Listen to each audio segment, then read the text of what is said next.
Hi everyone, it's Sarah. It's been a long time no see.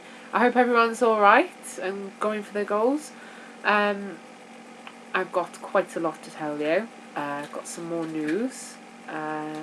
First of all, I'll start off by following up on my last video. I had my sleep study initially, but it didn't go to plan. I pulled out some equipment that I shouldn't have in my sleep. Not intentionally, but it obviously irritated. We have for the test, you have a thing in your nose to measure your breathing, I think. And I must have pulled it out, which didn't give an accurate reading. So the second time I had to do a sleep study, I had to do that in the hospital. But it wasn't just a normal sleep study. I had to have everything stuck to me under the sun. I had to have something stuck on my neck, by my eyes, on my scalp. Lots of things stuck to me. And the tape stuck to my face for ages. It was horrible. But nevertheless, that sleep study actually went okay. The one I had to stay in hospital for. And results are in. I do not have sleep apnea, which is a big relief.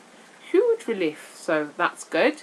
In the meantime as well, I had my dietitian appointments, which I felt went really well. I got given quite a lot of booklets, so on the liver reduction diet. I have my booklet about that, the types of food and how much I'm allowed after surgery, just straight after post-op. And yes, that was a good bit. And also we discussed about what I've tried, what sort of diets I've tried, medication I've tried, how much I lost, etc. So another thing we had to establish, or the dietitian had to, was whether the surgery was right for me, and if I am committed to the change. Because there's, with this surgery, as most of you probably know, is a huge amount of change involved, and I have to be incredibly committed to ensure that it does work and I get the best benefits from it. Now, we also, not that we needed to discover this, but I'm well within the criteria for having the gastric bypass. And for the National Health Service in the UK, you need to be above 40 BMI, and I've tried other diets. Yeah, so I'm well within that. My BMI is 48.6, so I'll tell you my measurements. I'm 6 foot tall, and I weigh 359 pounds, or I weighed 359 pounds, and that's 25 stone and 7 pounds.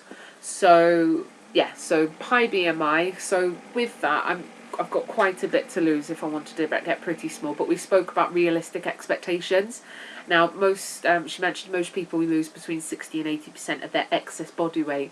Now, what we worked that out to be was about 15 to 16 stone, which is about 210 pounds.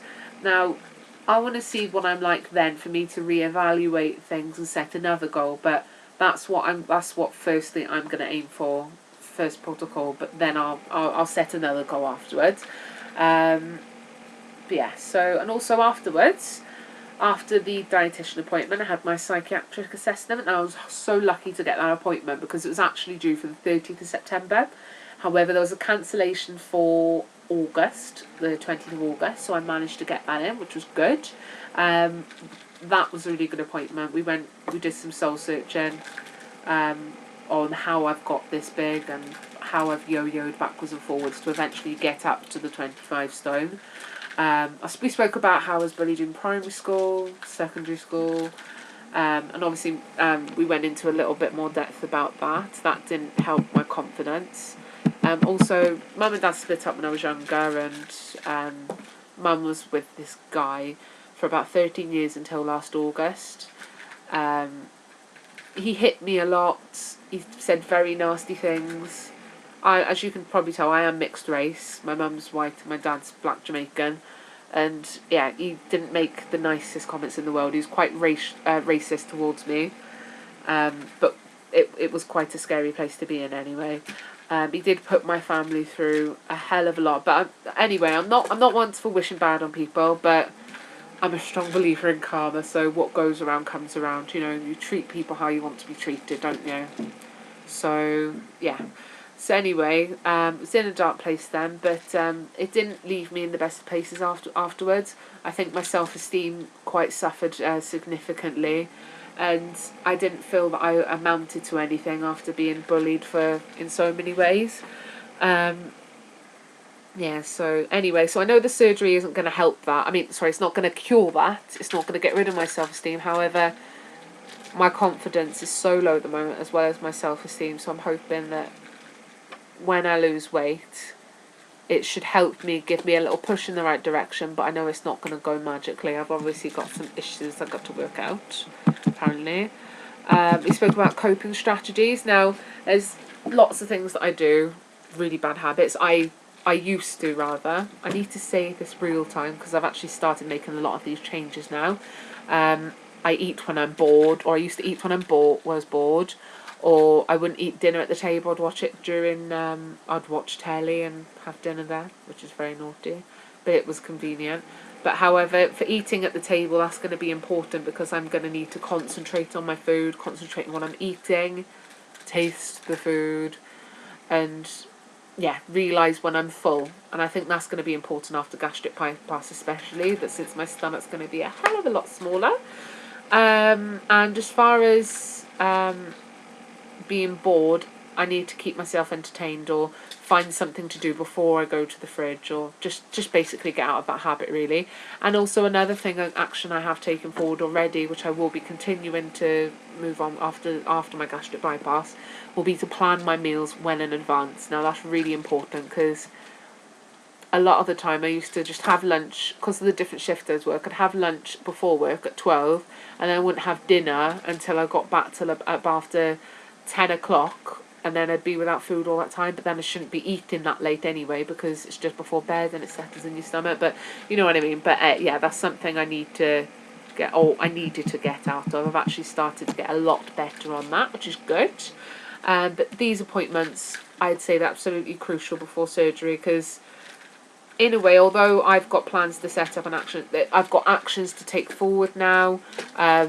It's just another form of support. I'm going to see them again after surgery, just as a follow-up to see any further support I need, which is good. But anyway, move on to the more important stuff, which is fab. I've got my surgery date, which is very, very, very soon. Very excited. It's actually on the 17th of September, so it's next week. Next Thursday, the 17th of September. I cannot wait. I really cannot wait. So that's going to be, although I've been on a kind of journey all so far, I was living in Wales and didn't have any luck with the NHS getting surgery then. But yeah, so my proper journey starts on the 17th of September and I can't wait. Yeah, so I've jumped through quite a few hoops to get there. As you probably know, lots of appointments I've been through too. But everything is all set for next Thursday now. I'm on my pre-op diet now. I'm going to be on my second week now, but my first week I lost 9 pounds, which I'm very happy with. That's actually the most I've lost in a week before, but I know a lot of that's going to be water weight. However, I don't care if it's water weight as long as it makes my liver all small and flexible so they can do the operation. I don't care. But I have found it hard, but I've stuck to every single bit of it, which is obviously why I've got a success. I've had a lot of willpower, which is better. I have willpower anyway, but seriously had willpower this time, which is good. I've prepared, or I've got as much preparation as I can in place for post-op after. I've got some protein powder. But no, what I did with that, I didn't buy like a big tub of protein powder because I thought, well, what if I don't like it? I've just bought lots of samples from. I've searched online for different types of protein shakes or protein powders to have post-op after gastric bypass, and I've just got lots of different samples. That way, if I do like something, then I can go and buy a bigger one. That could just be being cheap. No, it's not. But yeah, I want to make sure I like it for post-op, so I have got lots of samples. So that could be something that, you know, anybody waiting to have the surgery might want to do. I don't know. I've got my blender. I've got my broth. Ugh. I should be okay. But as far as my vitamins are concerned, apparently I don't need to go and buy them. I'm going to get prescribed them post-op. So I'm going to be sorted for that. What else do I need to tell you? Or I wanted to mention also something about the Wii Fit. Now for that you need to be £330, which is about 23 stone and 7 pounds. So although, sorry, you can probably see kittens running around in the background, they're playing, bless them. Although you can probably you can probably tell that I'm not there yet. That's going to be my first mini goal to get to. So that's going to be 23 stone and £7. But anyway, from my post-op diet, I was 25 stone and £7. Now I'm 24 stone and £7. So actually, altogether, I've lost a stone in just over 2 weeks, which isn't too bad.